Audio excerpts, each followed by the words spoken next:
Pesquisa Datafolha mostra que o presidente Bolsonaro teve a sua melhor avaliação desde o começo do mandato. A pesquisa mostra alta no número de eleitores que consideram o governo ótimo ou bom e queda nos que acham ruim ou péssimo. O tema de hoje é: em plena pandemia, Bolsonaro conseguiu acertar o rumo do governo?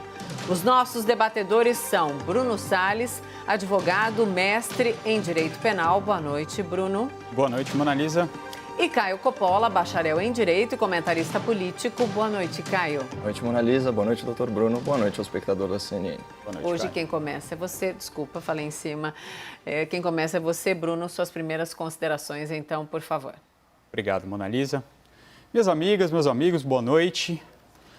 Às vezes na vida, a gente se defronta com realidades que são de difícil explicação. Compreender a vida, compreender a realidade, compreender a história do nosso mundo, no mais das vezes, nos gera extrema dificuldade. Mas já nos diria o grande e inesquecível Guimarães Rosa que viver é assunto perigoso. Mas ainda que seja perigoso, é preciso que se viva a vida e, ao fazê-lo, é preciso que se tente compreendê-la. Porque, como já pintava com as palavras há mais de 400 anos o grande bardo William Shakespeare, há mais coisas entre o céu e a terra do que possa julgar a nossa vã filosofia.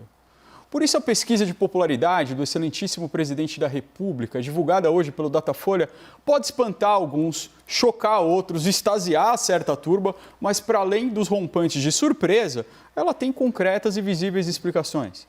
A avaliação positiva do presidente da República subiu de 32 para 37 pontos percentuais, alcançando a maior avaliação do governo desde a posse do presidente Jair Messias Bolsonaro. Desses 5 pontos de aumento, 3 são creditados às camadas mais vulneráveis da população. É precisamente a camada da população que foi mais beneficiada pelo auxílio emergencial de R$ 600, aprovada pelo Congresso para mitigar os efeitos perversos da pandemia na sociedade. Nós não podemos nos esquecer que, após pressões do Congresso e da sociedade, o governo propôs inicialmente um auxílio emergencial de R$ 200. E que esse auxílio foi aumentado para R$ 500 por iniciativa do Congresso, capitaneada pelos partidos de oposição, em vista da evidente derrota que eles acabariam sofrendo no parlamento. O líder do governo à época, que acabou de ser destituído, acabou compondo com o relator do projeto, o deputado do PP, Marcelo Aro, e acabou chegando no valor de R$ 600. Portanto, um dos principais fatores que hoje alavanca a popularidade do governo federal sequer pode ser creditado diretamente às suas próprias ações. Mas, mais importante do que isso, é o fato de que esse auxílio emergencial tem prazo para acabar. A medida, em vigor, tem validade até setembro de 2020 e, após esse período, o governo deverá repensar seu modelo de transferência de renda em vista principalmente do teto de gastos que esmaga os investimentos, os programas sociais e até a nossa vã filosofia, mas que capitaliza Bolsonaro politicamente de maneira espetacular. A pesquisa de hoje coloca um gato em cima do telhado dos gastos públicos e esse gato está no telhado do ministro Paulo Guedes. Um segundo fator que explica os números da pesquisa de hoje é a nítida mudança de comportamento do excelentíssimo presidente da República, principalmente após a prisão do ex-assessor parlamentar Fabrício Queiroz, que deve voltar à prisão, como se mostrava aqui no jornal. O presidente tem se mostrado menos enfático, mais retraído e até mesmo comedido nas suas declarações. Ele deixou de frequentar as coletivas no Palácio da Alvorada, nas quais muitas vezes contava com aquela claque de apoiadores sedentos por algum radicalismo, por extremismos e algumas crendices, às vezes, inacreditáveis. Ele é cometido pela Covid-19 e pela sombra da investigação que cada vez mais se aproximava dele mesmo e da sua própria família. E nesse contexto, Bolsonaro se calou, reduziu suas declarações públicas, restringindo-as a pronunciamentos pontuais e às suas lives semanais, claro, mas nas quais ele ainda assim adotou um tom conciliador e moderado, muito distante daquele Bolsonaro incendiário que comparecia às manifestações, algumas delas que inclusive ostentaram pautas antidemocráticas. Descobriu-se no silêncio do presidente Jair Messias Bolsonaro uma verdadeira poesia, que vem cantando principalmente as classes mais favorecidas. E, por fim, o tempo. O tempo fez seu papel e a extensão dessa pandemia acabou por diminuir a sensibilidade da população em relação a ela. continuam morrendo, infelizmente, números assombrosos de pessoas por dia. Mas segundo o levantamento do Instituto Bytes, que monitora os engajamentos na internet e nas redes sociais, o interesse dos usuários pela pandemia em agosto representa apenas 5% do interesse em março desse ano. Em conclusão, a avaliação do governo não tem uma relação com o acerto de rumos.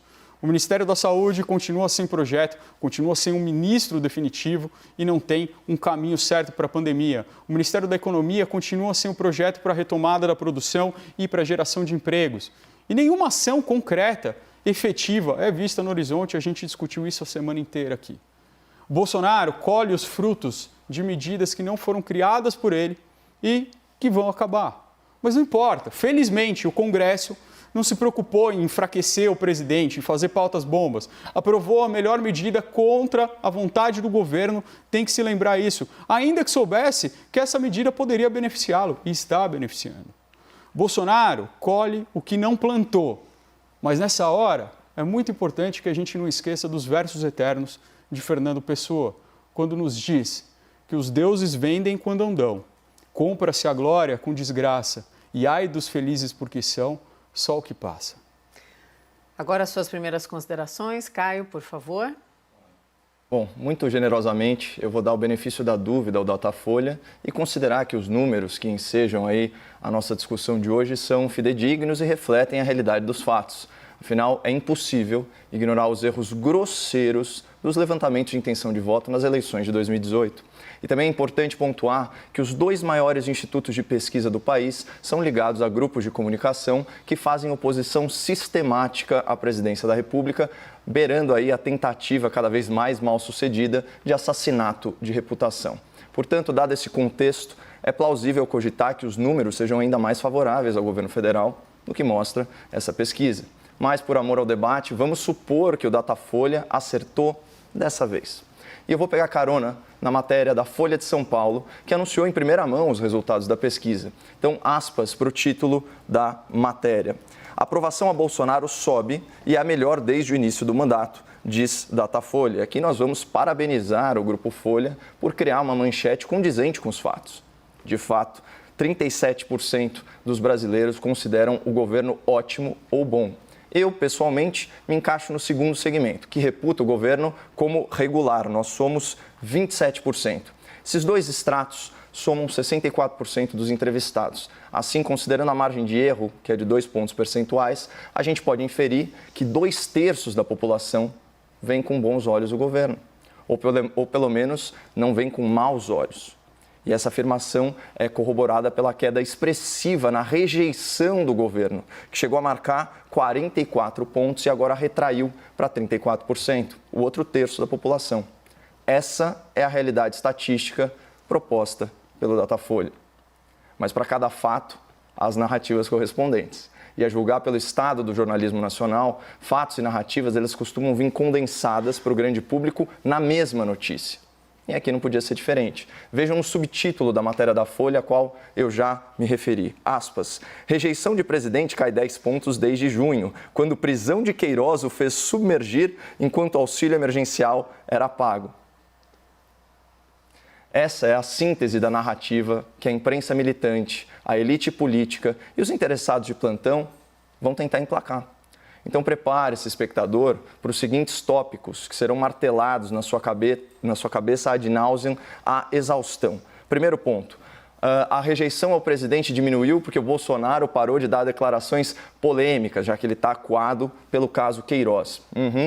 Um processo que não atinge o cargo da presidência da República, que goza de imunidade penal temporária, que não implica o presidente pessoalmente e cujo episódio mais problemático são pagamentos aí à sua esposa diferidos ao longo de 8 anos, na monta de R$ 750 mensais.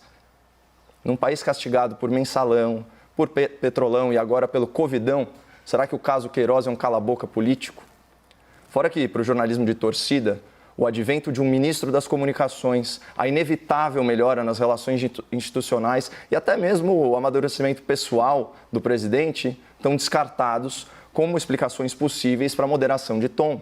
É a síndrome da pior interpretação possível que contamina as redações pelo Brasil. Fora a ingenuidade de achar que a popularidade presidencial pode sair arranhada num conflito verborrágico com as elites da imprensa, do Congresso e do STF, Instituições que, segundo o próprio Datafolha, gozam de muito menos prestígio popular que as Forças Armadas e a Presidência da República.